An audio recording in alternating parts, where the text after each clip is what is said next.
है। बहुत बोलती है तू बच्ची। कितने सालों से इस आइलैंड के लोग तुम्हारी मदद के लिए इंतजार कर रहे थे, पर तुम्हें कुछ भी फर्क नहीं पड़ता। और तभी जमीन में से एक नेवी वाला जमीन को खोदने लगता है तो नामी जल्दी से वहाँ पर जाकर उसे एक डंडे से मारती है। बेला मेरे के बगीचे को छूना भी मत, वो पैसे मैंने इसलिए जमा किए हैं क्योंकि ताकि इस गांव को बचा सके। और नेवी वाले तुझे यहाँ किसने दिया कि तू इससे इसका सामान चुरा सकता है? नामी ये देखकर हैरान हो जाती है कि गेंसान को ये सारी बातें पता है। हाँ नामी, मुझे सब कुछ पता था पहले से। जब तुमने मुझे बताया कि तुम आर्लोंग पायरेट्स को ज्वाइन करने वाले हो तब मुझे समझ में नहीं आया, और बाद में मैंने नोजी को इसके बारे में बात की और उसके बाद मुझे इस असलियत के बारे में पता चला। और सिर्फ मुझे ही नहीं पूरे गांव वालों को पता है कि तुम आर्लोंग पायरेट्स के साथ इसलिए हो ताकि तुम हम गांव वालों को बचा सको। नामी, अगर तुम यहाँ पर गांव को बचाने के लिए नहीं आए हो तो अपना सामान उठाओ और यहाँ से निकल जाओ। हम लोग इस आइलैंड पर 10 करोड़ ढूंढने आए हैं, कोई चावल का दाना नहीं जिसे आसानी से छोड़ देंगे। पर तुम्हें कैसे पता चला कि 10 करोड़ है? नामी को ये सुनकर एक शौक लगता है और समझ जाती है कि आर्लोंग ने इसे सब कुछ बता दिया है और आर्लोंग ने ही इसे भेजा है यहाँ पर। तुम्हें यहाँ पर आर्लोंग ने भेजा है ना? सच बताना। मुझे क्या पता, हम तो बस तुम्हारी चुराई हुई चीज लेने यहाँ पर आए हैं। एक नेवी वाला चिल्लाकर कहता है, सर हमें खजाना मिल गया। और हमें पता चलता है कि इस नेवी वाले और आर्लोंग के बीच में एक एग्रीमेंट हुआ है जिसके अकॉर्डिंग 10 करोड़ में से 3 करोड़ इस नेवी वाले के पास जाएंगे। पर नामी को उसकी इतने सालों की मेहनत अपनी आंखों के सामने खराब होती हुई दिख रही थी। ये देखकर नामी बुरी तरह से हैरान हो जाती है। उसे छूना भी मत। और तभी नेवी वाला बंदा एक गन निकाल लेता है और फायर कर देता है और नोजी को ये बुलेट हिट कर जाती है और नीचे गिरकर बहुत ज्यादा जख्मी हो जाती है। इसके बाद सभी लोग नोजी को डॉक्टर के पास लेकर जाने लगते हैं। डॉक्टर नोजी को दिखता है और उसका इलाज करते हुए गेंसान सभी को बताता है। पूरे 8 सालों तक आर्लोंग ने नामी से झूठ कहा, उसने नामी को धोखे में रखा। ये सुनकर सभी गांव वाले बहुत ज्यादा गुस्सा हो जाते हैं क्योंकि उस कमी ने आर्लोंग ने सिर्फ नामी का यूज किया है 8 सालों तक और उसे हमेशा से धोखे में रखा है। नामी बहुत ज्यादा गुस्से में आती है और आर्लोंग के पास जाती है और आर्लोंग से पूछती है, आर्लोंग उस नेवी वाले ने मेरे पैसे चुरा लिए, क्या हुआ तुम्हारे उस वादे का? क्या हुआ तेरा वादा? तुमने कहा था कि मैं अपनी जान दे दूंगा लेकिन अपना वादा कभी नहीं तोड़ूंगा। मैंने कौन सा वादा तोड़ा? अब भोले मत बनो, मुझे सब कुछ पता चल चुका है कि तुमने नेवी वालों के साथ टीम अप। मैंने कौन सा वादा तोड़ा नामी? मुझे भी तो बताओ। सारे फिशमैन हंस रहे होते हैं और नामी रोने लग जाती है। तुम्हारी ऐसी की तैसी, आर्लोंग तेरे पैसे चोरी हो गए। हाँ कितनी बदकिस्मत हो। कोई बात नहीं, वो 10 करोड़ बेरीज दोबारा से इकट्ठा कर लेना और अगर तुमने यहाँ से भागने की कोशिश करी तो मैं तेरे गांव के सभी लोगों को जान से मार दूंगा। और इस तरफ सांजी भी पूरी तरह से तैयार था लड़ने के लिए और नामी की सारी प्रॉब्लम्स को खत्म करना चाहता था। जोरो भी उठ जाता है, बकवास बंद करो और चलो यहाँ से। नामी भागते हुए अपने गांव की तरफ जाने लगती है और नामी को सिर्फ एक ही टेंशन होती है कि कोई भी आर्लोंग पर हमला करने ना चले जाए गुस्से में आकर, क्योंकि अगर ऐसा हुआ तो सभी विलेजर्स मारे जाएंगे। और इस तरफ हम देखते हैं कि कोकोयाशी विलेज के अंदर सभी लोग तैयार होते हैं लड़ने के लिए। सभी लोग बात कर रहे होते हैं कि नामी के साथ जो कुछ भी हुआ वो सब कुछ सुनने के बाद ये लोग अब चुप बैठ के नहीं रह सकते। हमें उस आर्लोंग को सबक सिखाना ही होगा। उसने नामी के भोलेपन का फायदा उठाया, उसने ये बहुत बुरा किया। सभी लोग तैयार होते हैं लड़ने के लिए पर तभी नामी यहाँ पर आ जाती है। बस कुछ देर की बात है, मैं फिर से काम करूंगी और जल्दी ही वापस से दोबारा पैसे इकट्ठा कर लूंगी। इस बार बहुत आसान होगा, मेरा विश्वास कीजिए, मैं ठीक हूँ। प्लीज मुझे थोड़ा सा और समय दे दीजिए। गेंसान नामी की तरफ जाता है और उसे गले से लगा लेता है। बस करो नामी, तुम्हें अब और सहन करने की जरूरत नहीं है। तुमने हमारे लिए 8 सालों तक इतनी मेहनत की, उनके साथ काम करना तुम्हारे लिए बहुत मुश्किल रहा होगा, है ना? तुमने अपनी लड़ाई को बखूबी लड़ा, अब इस गांव को छोड़कर चली जाओ नामी प्लीज। तुम्हारा एक सपना है उसे पूरा करो। नामी चाकू उठा लेती है और सभी को कहती है, प्लीज मत जाइए, मैं किसी और को मरते हुए नहीं देख सकती। अगर आप वहाँ पर गए तो सभी लोग मारे जाओगे, आपको पता है ना? हाँ हमें पता है नामी, पर हमने अपना मन बना लिया है नामी, हम उस आर्लोंग के बच्चे को नहीं छोड़ने वाले। नामी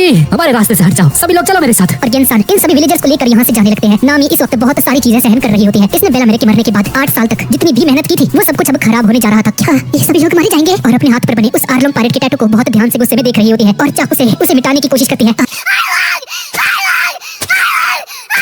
और बहुत बुरे तरीके से रो रही थी और तभी अपने आप को मारने ही वाली होती है कि तभी लूफी उसका हाथ पकड़ लेता है। नामी लूफी को देखकर कहती है, क्या चाहिए तुम्हें लूफी? तुम्हें कुछ नहीं पता, तुम्हें तो ये भी नहीं पता कि 8 साल पहले इस आइलैंड पर हुआ क्या था। मैंने कहा था ना तुम्हारा यहाँ कोई काम नहीं, मैंने कहा था यहाँ से चले जाओ, यहाँ से चले जाओ, मुझे तुम्हारी कोई जरूरत नहीं, चले जाओ यहाँ से।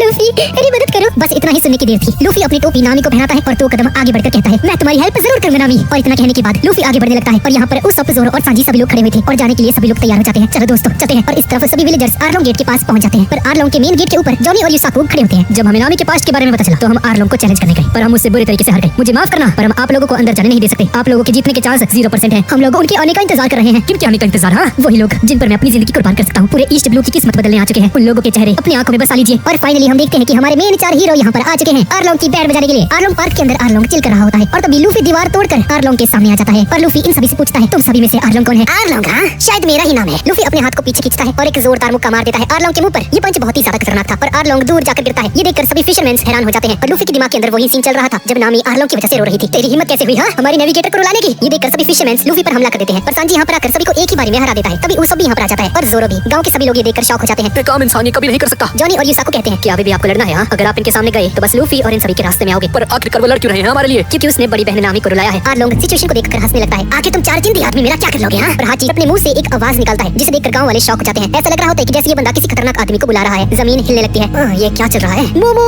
बाहर आ जाओ। समुद्र की लहरें ऊंचाइयां छूने लगती हैं पर जैसे ही पानी हटता है तो हम देखते हैं कि वही समुद्र वाला राक्षस है जिसके ऊपर राइड करके लूफी और सांजी इस आइलैंड पर आए थे। अच्छा तो ये है। हाँ बेचारा मोमो रो रहा होता है। इसकी हालत बहुत ज्यादा खराब थी और इसके दिमाग में अभी भी वो फाइट चल रही थी जब लूफी और सांजी ने इसकी बैंड बजाई थी। मोमो सांजी और लूफी को देखकर यहाँ से जाने लगता है। मोमो ये तुम क्या करने जा रहे हो? हाँ खैर अगर तुम्हें जाना है तो यहाँ से जा सकते हो, मैं तुम्हें रोकूंगा नहीं, समझ गए ना? मोमो ये बस एक तरह से इनडायरेक्ट धमकी दे रहा था मोमो को। ये सुनकर मोमो के पास कोई दूसरा ऑप्शन नहीं रहता और मोमो इन दोनों पर हमला करने के लिए आगे बढ़ता है और मोमो का साथ देने के लिए बाकी सभी फिशरमैन भी इसके साथ जाते हैं। लूफी अपने पैर को उठाता है और अपने दोनों पैर जमीन में घुसा देता है और अपने दोनों हाथों से मोमो के सींग को पकड़ता है। आर्लोंग आर्लोंग ये देखकर हैरान हो जाता है कि लूफी के पास डेविल फ्रूट की पावर है। लूफी मोमो को उठाता है और इतनी तेजी से फेंकता है कि मोमो आसमान में उड़ जाता है। लूफी अपने दोनों पैरों को बाहर निकालने की कोशिश करता है पर इसके पैर जमीन में पूरे तरीके से फंस चुके हैं और तभी हम देखते हैं कि बाकी सभी फिशरमैन तैयार हो जाते हैं। अब लड़ने का समय आ चुका है। आर्लोंग सर प्लीज आप लड़ाई मत कीजिएगा। अगर आप लड़ने पर आ गए तो ये आर्लोंग पार्क तबाह हो जाएगा। हाथी सांस अंदर लेता है और अपने मुंह से लूफी के ऊपर इंक फेंकता है और सामने पड़े बिल्डिंग के एक मलबे को उठाता है और लूफी पर फेंक देता है। पर सांजी अपनी एक ही किक से उस पूरी की पूरी बिल्डिंग के पार्ट को तबाह कर देता है। उसॉप लूफी को बाहर निकालने की कोशिश करता है पर लूफी के पैर जमीन में पूरी तरह से अटक चुके हैं। हाची एक और बार एक मलबे को उठाता है और लूफी को मारने ही वाला होता है कि तभी जोरो यहाँ पर आ जाता है और हाची उसे जोरो की तरफ फेंक देता है और हाची और जोरो की फाइट होने वाली है। उसॉप लूफी को बचाने के लिए उसे खींच रहा होता है पर क्योंकि लूफी रबड़ का बना है तो जैसे ही लूफी को छोड़ता है तो लूफी सामने खड़े इस फिशरमैन को जाकर टकरा जाता है। तू चाहता है कि मैं तुझे मार डालूं? हाँ, तेरा दुश्मन मैं हूँ, समझा? और उसॉप का पीछा करने लगता है। इस तरफ आर्लोंग कहता है तुम इंसान कितने कमजोर हो। लूफी उसे एक पंच मारता है पर आर्लोंग इसका हाथ पकड़ लेता है। उस जमीन के टुकड़े को ही उठा लेता है जहाँ पर लूफी फंसा हुआ था और कहता है जिन लोगों ने डेविल फ्रूट खाए हैं वो तैर नहीं सकते ना, और लूफी को पानी के अंदर फेंक देता है। ये देखकर सांजी भी पानी में कूदने जाता है लूफी को बचाने के लिए पर जोरो सांजी को समझाता है कि आर्लोंग चाहता है कि ये लोग पानी के अंदर जाकर लड़ें क्योंकि पानी के अंदर इन फिशरमैन्स को बहुत ज्यादा एडवांटेज होती है पर पानी में जाकर ये बंदे बहुत ज्यादा स्ट्रांग हो जाते हैं। लूफी को बचाने से पहले हमें इन दोनों को मारना होगा सांजी और अब इनके सामने दो ओपोनेंट्स खड़े हुए हैं। जोरो उस पर हमला करने के लिए आगे बढ़ता है। मैं 5 सेकंड में ठिकाने लगा दूंगा, नहीं 3 सेकंड में, और ऑक्टोपस के सामने जाकर खड़ा हो जाता है। सांजी भी इस दूसरे वाले फिशरमैन को एक जोरदार लात मारता है पर इस तरफ जॉनी और युसाकु सोच रहे होते हैं कि अगर ऐसे ही चलता रहा तो लूफी बेचारा मारा जाएगा क्योंकि वो अभी पानी में डूब रहा है और तभी गेंसन पीछे से आ जाते हैं। मैं उस रबर वाले बच्चे को बचाने के लिए जा रहा हूँ कि मुझे लगता है कि वो बच्चा ही हमारी आखिरी उम्मीद है। तभी नोजी को भी यहाँ पर आ जाती है। मैं भी चलूंगी लूफी को बचाने के लिए क्योंकि ये सभी लोग सिर्फ मेरी बहन की वजह से लड़ रहे हैं। और हम देखते हैं कि लूफी पानी के अंदर डूबता ही जा रहा था और इस तरफ जोरो उस ऑक्टोपस के साथ फाइट कर रहा था हाची के साथ पर जोरो अभी तक अपनी पिछली फाइट से रिकवर नहीं हो पाया है। जोरो को बुखार भी आ जाता है पर बहुत ज्यादा दर्द में होता है। तो अब तुम्हारे सामने हाची आने वाला है, 6 स्पोर्ट्स स्टाइल का यूजर। सांजी का ध्यान जोरो पर होता है और इसका फायदा उठाकर वो कराटे फिशरमैन सांजी को अचानक से एक जोरदार पंच मार देता है। सांजी दीवार तोड़कर दूर जाकर गिरता है पर हाची कहता है तुम इंसान मेरी 6 तलवारों के सामने कुछ नहीं। 6 तलवारें? हाँ, मजाक मत करो। ओए ऑक्टोपस, मैं तुझे एक बात बताता हूँ, मुझे एक आदमी से मिलना है और जब तक मैं उससे मिलता नहीं मैं मरने से इनकार करता हूँ चाहे यमराज ही मेरे सामने क्यों ना आ जाए। और इस तरफ उसॉप अभी भी इस फिशरमैन से बचकर भाग रहा है और इस तरफ समुद्र के अंदर नोजिको और गेंसान लूफी को जगाने की कोशिश करते हैं और गेंसान उस पत्थर को तोड़ने की कोशिश करते हैं जिसके अंदर लूफी के पैर जमे हुए हैं पर लूफी बिल्कुल बेहोशी की हालत में होता है। और इस तरफ सांजी उठ जाता है, अपनी पॉकेट से एक सिगरेट निकालता है और उसे पीने लगता है और कहता है अगर इस हाची का पंच 40 लेवल पर था तो जो लात मुझे मेरे चीफ मारा करते थे तो वो पक्का 400 लेवल की होगी। और इस तरफ जोरो हाची से कहता है मैं तुझे दिखाता हूँ 3 स्पोर्ट्स स्टाइल क्या चीज है। जॉनी, युसाकु, मुझे वो तलवारें दो। और ये दोनों अपनी तलवारें जोरो की तरफ फेंक देते हैं और इस तरफ हाची भी जोरो पर हमला करने वाला होता है पर जोरो जैसे ही अपना 3 स्पोर्ट्स स्टाइल यूज करता है तो हाची बुरी तरह से घायल हो जाता है। तेरी हिम्मत कैसे हुई? तुझे ये बात मान लेनी चाहिए, मेरे पास 6 तलवारें हैं, तुम मुझे कभी नहीं हरा सकते। और तभी जोरो को क्वीना से किया हुआ वादा याद आता है कि वो क्वीना के लिए इस दुनिया का सबसे खतरनाक स्वॉर्ड्समैन बनेगा, इतना स्ट्रांग बनेगा कि उसका नाम स्वर्ग तक गूंजेगा। चाहे 3 तलवारें हो या 6 तलवारें, मुझे इससे फर्क नहीं पड़ता। तेरी तलवारें हल्की हैं, हर एक तलवार 300 किलो की है, मेरी तलवारों का वजन तेरी तलवारों से बहुत ज्यादा है। ऑक्टोपस अपनी 6 की 6 तलवारें एक साथ मिलाता है, 6 sword style octopus sports stance, और जोरो पर अटैक करने के लिए आगे बढ़ता है पर जोरो इसे रोक लेता है। पर हाची इसे उसी पॉइंट पर हमला करता है जहां पर जोरो की चोट लगी हुई थी। जोरो को हवा में फेंकता है और अपनी तलवारों को गोल गोल घुमाने लगता है। जोरो भी उन तलवारों की तरफ नीचे आने लगता है पर तभी जोरो कुछ ऐसा करता है जैसे कि हाची की बैंड बजाती है, मैं तुम्हें मार दूंगा। जोरो उठता है और कहता है अगर मुझे उसे हराना है तो मुझे सबसे बेहतरीन होना पड़ेगा, तभी मैं मीहो को हरा सकता हूँ। जोरो ड्रैगन ट्विस्टर नाम का एक अटैक यूज करता है और हाची की सारी तलवारों को तोड़ देता है। आर्लोंग भी ये देखकर शॉक्ड रह जाता है और हाची सोचता है मैं 3 तलवारों वाले से कैसे हार सकता हूँ। पर हाची जमीन पर गिर जाता है और मुझे लूफी को बचाने जाना होगा। और तभी ये कराटे फिशरमैन जोरो के पीछे आ जाता है और उसे मारने ही वाला होता है कि तभी सांजी यहाँ पर आकर जोरो को बचा लेता है। तुम जिंदा हो? हाँ, मुझे नहीं पता था कि ईस्ट ब्लू में कोई है जो कि मेरे मुक्के को सर्वाइव कर सकता है। जोरो, अगर तुम इस हालत में इस पानी के अंदर जाते हो लूफी को बचाने के लिए तो तुम मारे जाओगे, मुझे ही लूफी को बचाने के लिए जाना होगा। पर सांजी पानी के अंदर कूद जाता है और देखता है कि गेंसान और नोजी को लूफी को बचाने की कोशिश कर रहे थे पर नोजी को लूफी की गर्दन स्ट्रेच करके उसे जमीन पर लेकर आ गई थी ताकि लूफी एटलीस्ट सांस ले सके। और तभी वो फिशरमैन यहाँ पर आ जाता है और सांजी को बहुत बुरे तरीके से मार देता है। पर इस तरफ नोजी को लूफी से कहती है लूफी होश में आओ, हमें तुम्हारी जरूरत है, प्लीज वापस आ जाओ। कराटे फिशरमैन सांजी को जरा सा भी मौका नहीं देता है और पानी के अंदर सांजी पर एक के बाद एक हमले करता जा रहा था। उसके किक, उसके पंचेस बहुत बुरे तरीके से सांजी को मार रहे थे और सांजी बुरी तरह से घायल हो जाता है। सांजी सामने एक पहाड़ से जाकर टकरा जाता है। सांजी बहुत देर से पानी के अंदर होता है इसलिए सांजी ऑक्सीजन लेने के लिए ऊपर जाने लगता है पर जैसे ही ऊपर जाता है तो वो देखता है कि वो फिशरमैन उसी का इंतजार कर रहा था सरफेस पर आने के लिए। सांजी सांस नहीं ले पाता है, मुझे हवा चाहिए, मुझे सांस लेनी है। भले ही तुम बहुत ज्यादा ताकतवर हो पर आखिर में तुम एक इंसान ही हो। मैंने सुना है कि तुम इंसान ज्यादा पानी के प्रेशर को झेल नहीं सकते, क्या ये सच है? हाँ। और फिशरमैन सांजी को पानी के अंदर लेकर जाने लगता है जहाँ पर वाटर प्रेशर बहुत ज्यादा होता है जिसकी वजह से सांजी के इंटरनल ऑर्गन्स डैमेज होने लगते हैं और उसके मुंह से खून आने लगता है। पर सांजी अभी भी मरा नहीं था पर सांजी समझ जाता है कि ये फिशरमैन को कैसे हरा सकता है। सांजी इसकी छाती पर काटता है जिसकी वजह से हर एक मछली की तरह ये भी तड़पने लग जाता है। सांजी ने एक तरह से इसके गिल्स पर हमला किया जहाँ से फिशेज सांस लेती हैं पर सरफेस पर वापस आता है। हे कराटे वाले फिशरमैन, जल्दी पानी से बाहर आओ, ये फिशमैन बाहर आता है। जो अटैक पहले मैंने तुझ पर यूज किया था वो 100 ब्रिक फिस्ट था और मैं तुझ पर मेरा अल्टीमेट अटैक यूज करूंगा जो कि है 1000 ब्रिक फिस्ट और इससे बचने की संभावना बिल्कुल ना के बराबर है। सांजी अपना स्पेशल अटैक मोटान शूट यूज करता है और जैसे ही धुआं हटता है तो हम देखते हैं कि इस बंदे का काम तमाम हो चुका है। इस तरफ हम देखते हैं कि उसॉप जमीन पर मरा हुआ है पर सब कुछ एक ड्रामा होता है ताकि वो फिशरमैन चला जाए और इसकी जान बच जाए। दरअसल खून नहीं बल्कि एक कैच बॉल की वजह से हुआ है। फिशरमैन के जाने के बाद उसॉप उठता है और अपनी बॉडी पर धूल लगाने लगता है ताकि लोगों को लगे कि उसने बहादुरों की तरह उस फिशरमैन के साथ लड़ाई की है और साथ ही साथ कई बहाने भी सोच रहा होता है कि जब वो लूफी और बाकी सबसे मिलेगा तो क्या बोलेगा। लगता है मुझे बोलना पड़ेगा, मैंने उस कमीने को जाने दिया, मैं उसे आराम से मार सकता था। नहीं, ये सुनने में अच्छा नहीं लग रहा। या फिर नामी, हमें माफ करना, हमने वो सब कुछ किया जो कि हम कर सकते थे, ये बहुत ही ज्यादा खतरनाक लड़ाई थी। पर तभी उसॉप सोचने लगता है कि कैसे लूफी ने उसको अपना दोस्त माना था, कैसे जोरो तैयार था हार के बदले मौत को गले लगाने के। और सांजी जिसने नामी के लिए आर्लोंग तक को चैलेंज कर दिया और जॉनी और युसाकु अपना काम बखूबी कर रहे थे, कैसे सभी गांव वाले तैयार थे मरने के लिए। वैसे मैं बहुत उसॉप समझ जाता है कि कितना बुरा इंसान है, कितना शेमफुल है ये, और अपने आप पर ही गुस्सा करने लगता है। पर अब उसॉप एक झूठे से एक बहादुर आदमी की तरह चिल्लाकर उस फिशरमैन से कहता है, आए रुक जा, तू अभी तो जिंदा है? हाँ मैं जिंदा हूँ। और तभी उसॉप एक हथौड़ा लेकर फिशरमैन के टांगों पर मारता है और अपनी उंगली में एक रबर बैंड को खींचता है जिसकी वजह वजह से फिशरमैन थोड़ा सा डर जाता है और जैसे ही अपनी आंखें खोलता है तो देखता है कि उसॉप यहाँ से जा चुका है। फिशरमैन बहुत ज्यादा गुस्सा हो जाता है और सामने पड़े पानी को सोखने लगता है। ये फिशरमैन उस पानी को एक स्प्रे की तरफ फेंकता है जिसकी वजह से आसपास के सभी पेड़ कट जाते हैं। उसॉप इसके फेस पर एक गोली मारता है जिसकी वजह से इस बंदे की आग लग जाती है। ये फिशरमैन पानी के लिए तड़पने लगता है और पानी की तरफ चला तो जाता है पर हथौड़े से इसके सर के ऊपर इतनी बार मारता है कि इसके सर के ऊपर बहुत सारी बॉल्स उग जाती हैं और फाइनली उसॉप इस फिशरमैन को हरा देता है। और इस तरफ आर्लोंग पार्क के अंदर सांजी और जोरो बुरी तरह से पिट चुके हैं। आर्लोंग सांजी पर बहुत तेजी से मारता है। ये हमला बिल्कुल शॉटगन की तरह था और सांजी घायल होकर नीचे गिर जाता है और तभी नामी यहाँ पर आ जाती है। मैं भी कुछ पायरेट्स की जान लेने वाला था। वैसे तुम यहाँ पर क्यों आई हो? हाँ, तुम्हें मारने के लिए आई हो? हैं? मुझे मारने आई हो क्या?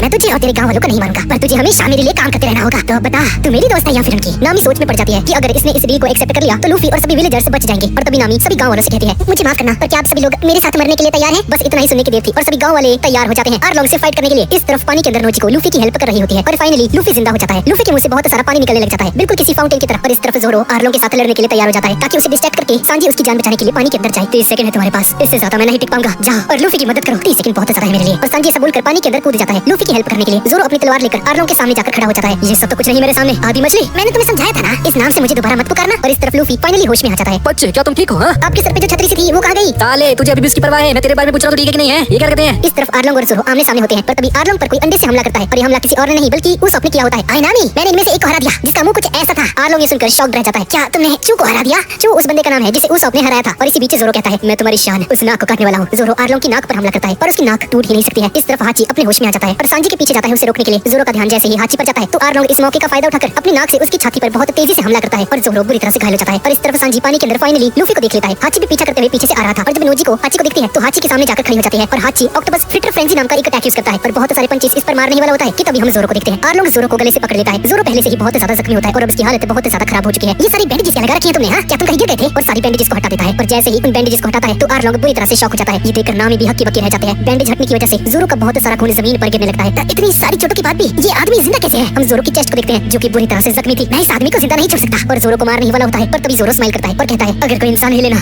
तो उसके घाव खुलते नहीं। तुझे ये सब मजाक लग रहा है ना? मैं अपनी बात नहीं कर रहा, तुम्हारे उस ऑक्टोपस की बात कर रहा हूं। और पानी के अंदर हम देखते हैं कि ये हाची जैसे ही नोजी को पंचेस मारने वाला होता है तो उसके शरीर के सारे घाव खुल जाते हैं और हाची यहीं पर मर जाता है। सांजी इस मौके का फायदा उठाता है और लूफी के पास जाकर उसके पैरों पर लगे उस पत्थर को तोड़ देता है जिसकी वजह से लूफी आजाद हो जाता है, स्ट्रेच होकर हवा में उड़ने लगता है और पानी से बाहर आ जाता है।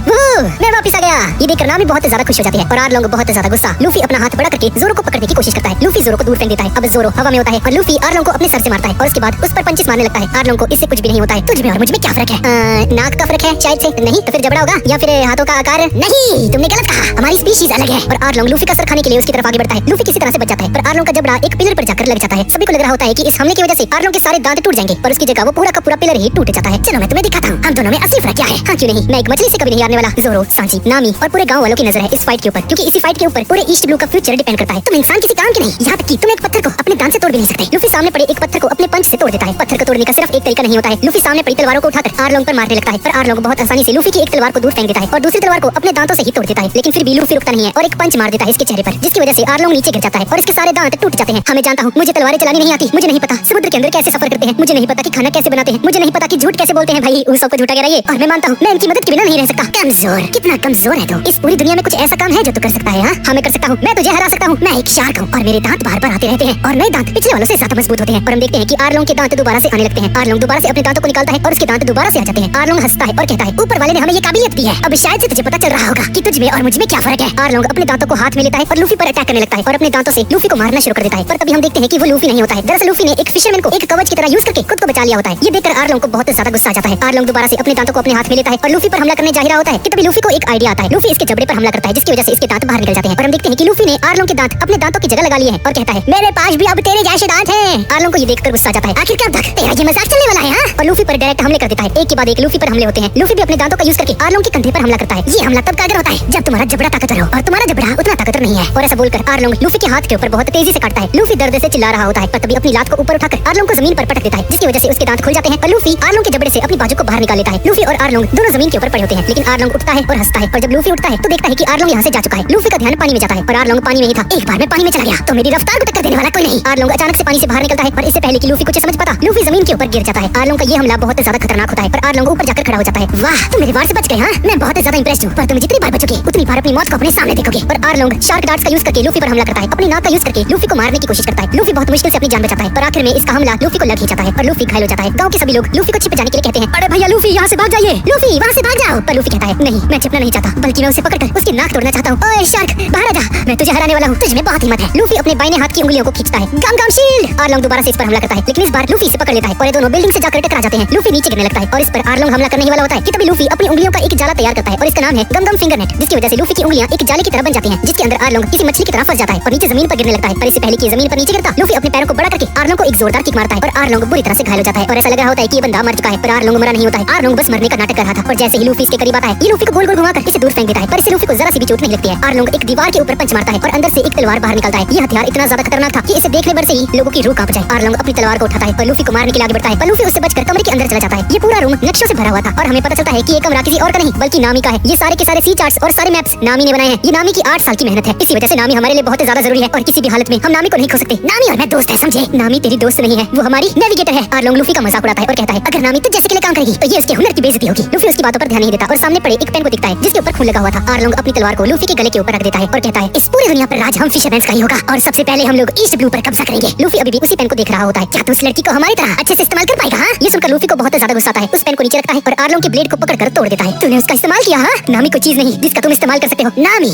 एक तुच्छ प्रजाति की लड़की है पर दिमाग से बहुत तेज है। वो एक अच्छी लड़की है, मैं उसकी सारी जरूरतों को पूरा करूंगा, बस इसके बदले उसे मेरे लिए मैं बनाते रहना होगा। वो मेरे बहुत काम की चीज है। लूफी ये सुनकर गुस्से से पगला जाता है और सारी चीजों को बाहर फेंकने लगता है, टेबल, बुक शेल्फ, यहाँ तक कि नामी के सारे चार्ट्स को भी। नामी ये सब कुछ बाहर खड़े होकर देख रही होती है और उसे याद आता है कि वो ही रूम है जहाँ पर आर्लोंग कई सालों पहले इसे लेकर आया था और आर्लोंग इससे जबरदस्ती मैप बनवाया करता था। नामी यहाँ पर अकेली थी, बेला मेरे मर चुकी थी और नोजी को इससे मिलने नहीं आ सकती थी। और जब नामी ने बेला मेरे को याद करते हुए उसकी एक पिक्चर बनाई तो आर्लोंग ने उसे फाड़ दिया। नामी हर रोज बेला मेरे और नोजी को याद करते हुए अपना दिन गुजारती थी और हमेशा उस कमरे में खुद को अकेले पाती थी। और इस तरफ आर्लोंग लूफी का गला काट रहा होता है। लूफी आर्लोंग की नाक को पकड़ता है और उसे तोड़ देता है। मुझे पता चल चुका है कि नामी को कैसे बचाना है। नामी इस कमरे की वजह से नहीं जा पा रही और अगर नामी यहाँ पर नहीं रहना चाहती तो मैं इस पूरे कमरे को ही तबाह कर दूंगा। लूफी अपने पैर को उठाकर बहुत बड़ा कर देता है और यूज करता है बैटल एक्स नाम की एक मूव को। आर्लोंग भी घूमकर लूफी पर अटैक करने के लिए आगे बढ़ता है पर लूफी उसी बैटल एक्स यानी कि अपनी लात को आर्लोंग के ऊपर मारता है और ये लात पड़ते ही आर्लोंग के मुंह से खून निकलना शुरू हो जाता है। आर्लोंग दर्द से चिल्लाने लगता है और जमीन को तोड़ते हुए 4 फ्लोर नीचे जाकर गिर जाता है। लूफी के इस अटैक की वजह से पूरी बिल्डिंग पर असर पड़ता है और देखते ही देखते पूरी की पूरी बिल्डिंग तबाह हो जाती है और पूरा आर्लोंग पार्क ही तबाह हो जाता है। सभी लोग इस चीज को देखकर शॉक रह जाते हैं पर सभी लोग लूफी की चिंता कर रहे थे। लूफी सभी लोग सोच रहे होते हैं कि इस लड़ाई में कौन जीता और क्या लूफी जिंदा है। सूरज की रोशनी पड़ती है आर्लोंग पार्क के ऊपर और हम देखते हैं कि लूफी जिंदा है, जिसे देखकर जॉनी और युसाकू बेचारे रोने लग जाते हैं खुशी के मारे। सभी लोग बहुत ज्यादा खुश हो जाते हैं और लूफी चिल्लाकर कहता है नामी तुम मेरी दोस्त हो। ये बात सुनकर नामी इमोशनल हो जाती है। ज़ोरो, उसोप, सांजी सभी लोग बहुत खुश थे और गांव वाले तो नाचना शुरू कर देते हैं। ये सभी लोग लूफी को पकड़ते हैं और इसे हवा में उछालना शुरू कर देते हैं और फाइनली कोकोयाशी विलेज और ये पूरा का पूरा आइलैंड आर्लोंग के राज से आजाद हो जाता है। नामी लूफी के पास आती है और उसे उसकी टोपी लौटा देती है पर तभी वही चूहे जैसा दिखने वाला नेवी कमांडर यहाँ पर आ जाता है। मैंने तुम्हारी सारी फाइट देखी, मुझे नहीं लगता था कि आर्लोंग कभी हारेगा, पर अब क्योंकि आर्लोंग हार चुका है तो उसकी सारी संपत्ति मेरे नाम है। पर ज़ोरो इसकी बकवास सुनकर अपना आप खो देता है और इसे गले से पकड़कर इसे धो देता है। नामी भी इसके पास आती है और अपना बदला भी पूरा करती है। इस बंदे ने नोजी को गोली से मारा था जैसा कि हमने पिछले पार्ट में देखा था और बेला मेरे की बगीचे को भी खराब किया और नामी इस पर एक डंडे से हमला कर देती है। फाइनली सभी लोग खुश हो जाते हैं और गेंसान मन ही मन सोच रहे होते हैं तो आखिरकार हमें कुछ पायरेट्स नहीं बचाया। जो कुछ भी इस आइलैंड पर हुआ वो कोई छोटी बात नहीं थी। बेला मेरे सन को मारा, विलेजर्स को धमकाया, नामी को अपने साथ लेकर चले गए। इन लोगों ने हमें बहुत परेशान किया और 8 सालों बाद ये आजादी कोई आम बात नहीं है। और आर्लोंग जिसने इस पूरे विलेज के साथ इतना बुरा किया था इसके साथ भी एंड में बुरा ही हुआ और अब शायद से बेला मेरे की आत्मा को शांति मिल जाएगी। अब इसके बाद हम देखते हैं कि यही चूहे जैसा दिखने वाला कॉलोनल नेजुमी लूफी के खिलाफ कंप्लेंट करता है और यहाँ तक कि ये बंदा ये भी सिफारिश करता है कि लूफी को जिंदा या मुर्दा कैसे भी करके पकड़ा जाए और इसकी तस्वीर हर जगह पर पहुंचा दी जाए और लूफी के खिलाफ एक वांटेड का पोस्टर छपवाया जाता है। और इस तरफ गांव के सभी लोग अपना आजादी दिवस मनाते हैं। सभी लोग पार्टी कर रहे होते हैं पर ज़ोरो बेचारा अपना ट्रीटमेंट करवा रहा होता है और इस तरफ नामी बेला मेरे की कब्र के सामने बैठी हुई थी और गेंसान से पूछती है गेंसान अगर बेला मेरे भी जिंदा होती तो क्या वो मुझे पायरेट्स को ज्वाइन करने देती? अगर उन्होंने तुम्हें रोका भी होता तो तुम रुकते नहीं, है ना? बिल्कुल नहीं। तुम लोग सही में बेला मेरे की ही बेटियां हो, मुझे तुम पर गर्व है नामी। पूरा आइलैंड जश्न मना रहा होता है। अब थोड़ी देर बाद रात हो जाती है और गेंसान बेला मेरे की कब्र के पास आते हैं। तुम्हारी बेटी यहाँ बड़ी हो चुकी है और उन्हें देखकर तो मुझे ऐसा लगता है जैसे मैं तुम्हें ही देख रहा हूँ। लूफी भी वहाँ से गुजर रहा होता है। ये किसी की कब्र है क्या? ये जिसकी भी कब्र हो भगवान उसकी आत्मा को शांति दे। कल से नामी तुम्हारे साथ सफर पर होगी और याद रखना अगर तुम्हारी वजह से नामी की स्माइल कभी भी गई तो मैं तुझे अपने हाथों से मारूंगा, समझ गए ना? समझ गया सर। नामी अपने कमरे में होती है और इसने जितना भी सामान लूटा होता है ये सारा सामान गांव वालों के लिए छोड़कर जाने लगती है और पीछे मुड़कर देखती है कि बेला मेरे यहाँ पर बैठी हुई थी। मुझे 8 साल लग गए पर फाइनली हम लोग अब आजाद हैं और मैं सोच रही हूँ कि इस आइलैंड को छोड़कर चली जाऊँ। चिंता मत कीजिए, सब कुछ अच्छा रहेगा। मैं जिनके साथ जाने वाली हूँ वो बहुत अच्छे इंसान है। मैं अपने सपने पूरे करने जा रही हूँ। मैं पूरी दुनिया ट्रैवल करूंगी अपने दोस्तों के साथ। मुझे नहीं पता कि मैं कब वापस आऊंगी। और तभी बेला मेरे यहाँ से गायब हो जाती है और ये सब कुछ नामी की बस एक इमेजिनेशन होती है। नामी बाहर जाने लगती है और तभी उसे ऐसा लगता है जैसे किसी ने इसे भी धक्का दिया पर पीछे मुड़कर देखती है कि वहाँ पर कोई नहीं होता है। अगले दिन ये सभी लोग शिप को तैयार करने लगते हैं यहाँ से जाने के लिए। जॉनी और युसाको को भी ये सभी लोग बाय बाय कर देते हैं और तभी नामी यहाँ पर आ जाती है और बोलती है शिप को चालू करो। नामी किसी को भी बिना कुछ कहे यहाँ से जाना चाहती थी। शिप के ऊपर जाकर खड़ी हो जाती है और अपने कपड़े ऊपर करती है। भाई आंखें बंद करो अपनी, ये क्या हो रहा है? और हम देखते हैं कि बहुत सारे लोगों के वॉलेट्स गिर रहे होते हैं जिसका मतलब है कि जाते जाते ये नामी सभी विलेजर्स का बटुआ मारकर जा रही है। सभी लोग इस बात पर बहुत ज्यादा गुस्सा कर रहे होते हैं और नामी इन सभी को गुड बाय कहती है। गेंसान नामी को देखकर कहते हैं लूफी अपना वादा भूलना मत, समझे? हाँ गेंसान मैं जानता हूँ। और ये सभी लोग अपने नए सफर पर निकल जाते हैं और इसी के साथ आर्लोंग पार्क यहीं पर खत्म हो जाता है। और अब इसके बाद हम लोग लॉकडाउन आर्क में जाने वाले हैं। ये वही जगह है जहाँ पर पायरेट किंग गोल्डी रॉजर ने अपनी आखिरी सांसें ली थी अपने एग्जीक्यूशन से पहले। और हम लोग बहुत सारे पुराने विलेंस को भी देखने वाले हैं जो कि हमने इस सीरीज के पहले पार्ट में देखे थे और एक ऐसे कैरेक्टर को भी देखने वाले हैं जो कि वन पीस के यूनिवर्स में एक मिस्ट्री है। अब इसके बाद हम लोग देखते हैं कि नामी न्यूज़पेपर पढ़ रही होती है और तभी उस न्यूज़पेपर के अंदर से एक पैम्पलेट निकलता है और उसे देखकर सभी लोग चौंक जाते हैं। इसके बाद हम एक नेवी हेडक्वार्टर को देखते हैं जहाँ पर ढेर सारे नेवी के ऑफिसर्स बैठे हुए थे। यहाँ पर लूफी की ही बात हो रही होती है कि कैसे उसने ईस्ट ब्लू के बहुत सारे खतरनाक आर्क विलेंस को हरा दिया, जिसमें मौजूद है आर्लोंग, डॉन क्रीक और कैप्टन बग्गी। और इसी के साथ साथ उसने नेवी ब्रांच के कैप्टन एक्स हैंड मॉर्गन को भी हरा दिया, और डॉन क्रीक जिसके ऊपर 17 मिलियन की बाउंटी थी, फिशमैन पायरेट आर्लोंग जिसके ऊपर 20 मिलियन की बाउंटी थी। इस छोटे से बच्चे ने उन सभी को हरा दिया है। यहाँ पर बातचीत चलती है और लूफी के ऊपर ग्लोबली 3 करोड़ का इनाम लग जाता है। जो भी लूफी को पकड़ेगा जिंदा या मुर्दा, उसे 3 करोड़ का इनाम दिया जाएगा। और तभी नेवी का कमांडर सामने आता है और सामने बहुत सारे नेवी के बंदे खड़े होते हैं और एक कमांडर चिल्लाकर कहता है, जिस किसी को भी भागना है अभी भाग सकता है, हमें किसी कार की जरूरत नहीं है, पर किसी आम आदमी का कमजोर होना उनकी गलती नहीं, और इसलिए हम आज तक सभी लोगों को बचाते आए हैं। अगर कोई अपराधी समुद्र के किसी कोने में छुप रखा है तो हम नेवी वालों को उन्हें ढूंढ कर मारना है ताकि सबको न्याय मिल सके। जय सर। और सभी नेवी वाले जोश में आ जाते हैं। लूफी के ऊपर इनाम की बात हर जगह पर फैल जाती है। ये बात मिस काया कोबी, हाँ वही बच्चा जिसे लूफी सबसे पहले मिला था इस सीरीज के पहले पार्ट में, बाराती रेस्टोरेंट में सभी कुक्स और अपने चीफ को भी पता चल जाता है। चीफ जेफ इस बात से खुश थे क्योंकि उन्हें पता था कि अगर लूफी अपना सपना पूरा करने में लगा हुआ है तो सांजी भी अपने सपने की तरफ आगे बढ़ रहा है। और इन सभी के साथ साथ लूफी भी बहुत ज्यादा खुश होता है और उsopp और ये सांजी दोनों नाचने लग जाते हैं। भाई मर जाओगे पायरेट्स आएंगे के पीछे भी। पर नामी को लूफी की बहुत ज्यादा टेंशन होने लगती है क्योंकि लूफी के पीछे इनाम की खबर सुनकर उसके पीछे बहुत सारे पायरेट्स और बहुत सारे नेवी के कमांडर्स आने वाले हैं इसे मारने के लिए। जोरो भी सेम बात सोच रहा होता है। 3 करोड़ का इनाम, हाँ इतने बड़े इनाम के पीछे नेवी अपने बंदों को जरूर भेजेगी लूफी को मारने के लिए। यहाँ तक कि कई खतरनाक बाउंटी हंटर्स भी लूफी के पीछे पड़ने वाले हैं और वो बाकी सबसे कई ज्यादा ताकतवर होने वाले हैं। खैर लूफी खुश होता है और ग्रैंड लाइन की तरफ जाने के लिए तैयार भी। इस तरफ हम फुल मेटल को देखते हैं। हाँ वही बंदा जिसे सांजी ने बुरी तरह से मारा था। फुल मेटल भी उस पोस्टर को देखता है और उसे याद आता है कि इसने इसे कहीं पर देखा हुआ है पहले। फिर अपने दिमाग पर जोर डालता है और फाइनली इसे लूफी के बारे में याद आ जाता है। इसे तो मैं आसानी से हरा सकता हूँ, चलो अटैक करने। और अपने सभी चेलों को यहाँ पर बुलाता है। हाँ जी सर चलिए अटैक करने चलते हैं। पर कहाँ पे जाना है सर ये तो बताइए।